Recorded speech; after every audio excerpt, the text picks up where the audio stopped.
નમસ્કાર મિત્રો, વિડીયોમાં તમારું સ્વાગત છે। જી હા મિત્રો, અત્યારે હાલ મોટા અને દુઃખદ સમાચાર સામે આવી રહ્યા છે। અમદાવાદના ગ્રામ્યના બાવળામાં આવેલા કલ્યાણગઢ ખાતે એક કંપનીમાં 2 વર્ષના બાળકનું ટ્રેક્ટર ટ્રોલી નીચે આવી જતા તેનું મોત નીપજ્યું હતું। અહીં કામ કરતા કોન્ટ્રાક્ટર અચાનક ટ્રેક્ટર ચાલુ કરીને જતો હતો ત્યારે 2 વર્ષનું બાળક ત્યાં રમતું હતું।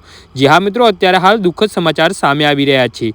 ચાલકનું ધ્યાન ન રહેતા બાળક પરથી ટ્રોલી ચલાવી દેતા બાળકના આંતરડા બહાર આવી ગયા હતા અને મોત નીપજ્યું હતું। પ્રાપ્ત વિગતો અનુસાર દાહોદના વિપુલભાઈ ભુરિયા બાવળાના કલ્યાણગઢ ખાતે રહે છે અને અહીં ગામમાં આવેલી સ્કાયલાઇન એન્ટરપ્રાઇઝ નામની કંપનીમાં નોકરી કરે છે। જી હા મિત્રો, અત્યારે હાલ મોટા સમાચાર સામે આવી રહ્યા છે। તે સિમેન્ટના બેલા ટ્રેક્ટરની ટ્રોલીમાં ભરતા હતા ત્યારે તેમનો 2 વર્ષનો પુત્ર વનરાજ ત્યાં રમતો હતો। થોડા સમય બાદ સુપરવાઇઝર મનોજ ખેર ત્યાં આવ્યા હતા અને સિમેન્ટના બ્લોક ખૂટી પડતા મનોજ ખેરે ટ્રેક્ટર ચાલુ કરીને નજીકમાં જતા હતા। જી હા મિત્રો, અત્યારે હાલ મોટા સમાચાર સામે આવી રહ્યા છે ત્યારે ત્યાં રમતો 2 વર્ષનો બાળક ટ્રેક્ટર ટ્રોલી નીચે આવી ગયો હતો। જોતામાં આખી ટ્રોલી બાળક પરથી ફરી વળતા તેના આંતરડા બહાર નીકળી ગયા હતા અને તેનું મોત નીપજ્યું હતું।